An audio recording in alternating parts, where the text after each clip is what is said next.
வார்த்தை நீ சொல்லும் பொழுதே வெளிப்படுவே. நீ வெயில் நான் குயில் உன் வருகை பார்த்துதான் நான் இசைப்பேன்.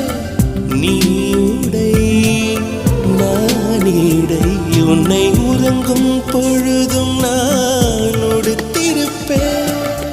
நீ பகல் நான் ஒளி என்றும் உன்னை மட்டும் சார்ந்தே நான் இருப்பேன். நீ காற்று நான் மரம் என்ன சொன்னாலும் தலையாட்டு